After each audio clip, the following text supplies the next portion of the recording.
Well, whilst I had this panel out, I really wanted to sort out how I was going to mount these latches. I'm going to fiberglass these panels on the flat.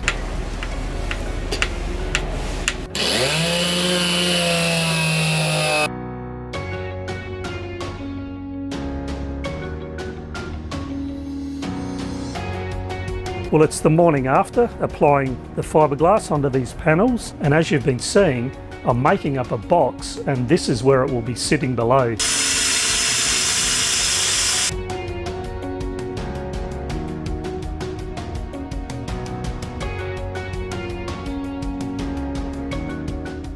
Well, whilst I had this panel out, I really wanted to sort out how I was going to mount these latches. They're actually really good quality, and they were not cheap. I actually ended up getting them for a considerable discount, which I was pretty pleased about. Not through any sponsorship, it was just hunting carefully online and then contacting the seller to see whether I could get a slight discount, which I was very happy about, because these are 316 stainless steel cast. And I can tell you, when it comes to marine things, these things definitely provide a good example about when it comes to all things marine, you're gonna pay. But I did need to work out not only how they were going to be mounted to the cabin sole panels, but of course, how they were going to actually latch and secure onto the hull floors, which is what will hold these down. Although I didn't film it, because it was dark when I was doing this last night, I did figure out how I was going to get these mounted. I did have to buy another Forster bit, this blue one here, and they are also something that are not cheap here in Australia anyway. I was not exactly sure whether it would do the job like I wanted, but after doing that first hole, which was obviously the trial one, so that was a success, I'm pleased to say. The bit itself works a treat, so now I think I have worked out how to repeat this, and I don't really think I need to change it actually. I think I might have got that right the first time. And as you can see, there's a few little parts to this puzzle with this little access door as well as that latch. So now it's a matter of coating all of these cut bits with epoxy, 2 coats of course, maybe 3 on the end grain, and then this can all be put back together and go back into Mistress.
Well, the next fiberglassing job that I'm going to be doing is the box below the port aft deck hatch. So what I'm going to do with that is, as recommended by the good Roscoe, I'm going to fiberglass these panels on the flat, and then after assemble those, cove them and tab them. So I've got them out here. I'll give them a sand, a wipe down, and then just roll out 2 layers of cloth.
Well, it's the morning after applying the fiberglass onto these panels, and man, what a nippy morning it is. Actually, last night the wind came in, these strong southwesterlies off the Alps in New South Wales, bringing that icy cold wind, and it kept me awake actually last night because it sounded like the tarps over Mistress were going to fly us away.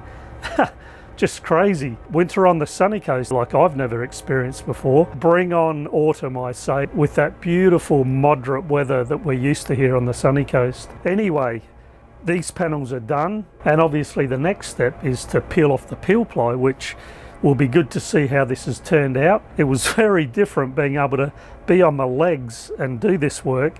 Certainly a lot easier than working on your knees like I was in the heads. Both of these panels are going to make up this box or locker space in the port aft quarter, and so what I've done is I've fiberglassed this one whole large panel, which I'll be cutting up into 4 panels which will make up the 4 sides.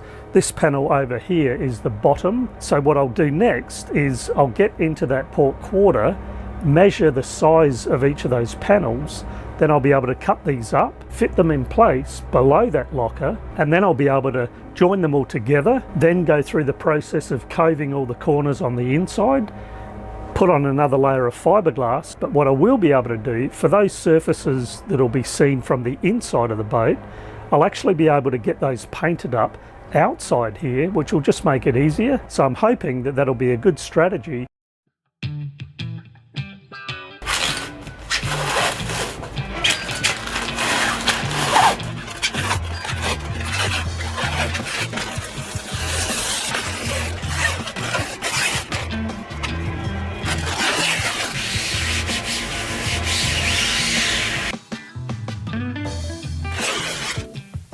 Well, this is a bit of a first outside here in Mistress's cockpit. I'm well aware that I haven't actually shown pretty much anything of the outside of Mistress. There's a few pics in a very early slideshow, but other than that, I haven't been showing or talking about anything regards on the outside of Mistress on her decks. But now it's time. And so here I am, and it has to do with this aft deck area, in particular this aft port hatch. And as you've been seeing, I'm making up a box, and this is where it will be sitting below. This will be the LPG gas or propane gas locker, the fuel locker. So what I need to do now is just measure up exactly what size these panels need to be. So with those panels that I've fiberglassed up, I can cut them to the right size. And just to point out a few things while I'm here, the first of which is everything you see here has been handmade with these two hands. So not only Mistress herself in terms of the hull and the decks, but including things like the hatches, but not only the hatches, the hinges themselves as well, the main mooring cleats, the tow rail above Mistress's decks as well. That was just one of many changes that I made to the original plans. I wanted to have a tow rail. The original plans don't have that. It's just flush. And additional to that, as a bulwark capping, I welded 316 tube on top of the rail, which not only serves as a bit of a rubbing strake, but obviously it caps the top of that tow rail nicely, and being round, no stubbing your toe or cutting any body parts. It's something you could get your hands on and lift yourself up on deck if you needed to. So that's nice and user friendly, nice and smooth. And of course, the scuppers themselves need to drain water, which is another little design feature of mine. And those scuppers themselves are actually solid bar. So tying to those or pulling from those, if need be, in a tow situation, for example, would be no problem. They're not going to be going anywhere being solid bar. Moving back here, this little frame here is the frame to protect a door aid vent. The door aid boxes themselves are all made up. They're below in Mistress's lazarette, and that's pretty unusual having a vent right aft here, but because I don't have any opening ports in the cockpit itself for cabin 2 and 3, I think having a door aid vent aft here is a good idea. And with this starboard hatch closed, that should still allow air to circulate through those cabins. And below this bit of timber here is the rudder log. So that's where the rudder shaft itself will be coming up. And as I have said before, I won't be having wheel steering for Mistress. It'll be tiller steering only. And I'll be having in use all the time the emergency tiller. So no breakages, no failures, which is one reason of why I want a tiller only. Other reasons are there is no better steering system for having the feel of your boat than a tiller. It's direct drive to the rudder. Another big thing is Mistress is being built as a cruising boat that I want to cross oceans. For that reason, I don't anticipate, whether it be me or other people, spending hours and days and even weeks sitting here hand steering Mistress all around the world. For that reason, she'll be having a wind vane steering system, which doesn't need motors or power or anything else. That functions on the wind only, and in the absence of having any wind, I will be having an auto helm linked to the tiller to do the steering, both when there is no wind and when I don't want to be behind the tiller steering for hours at a time.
We've had a few decent weather days over the past 2 weeks, so I've got more good boat work done compared to the past 2 unusual winter months. There will be much more ahead in the next episodes, everybody. And of course, if you like this video, please give it a thumbs up. Please subscribe if you haven't. Click the bell so you get the notifications. Check out my website. And as I always say, leave a comment because I like reading what you have to say.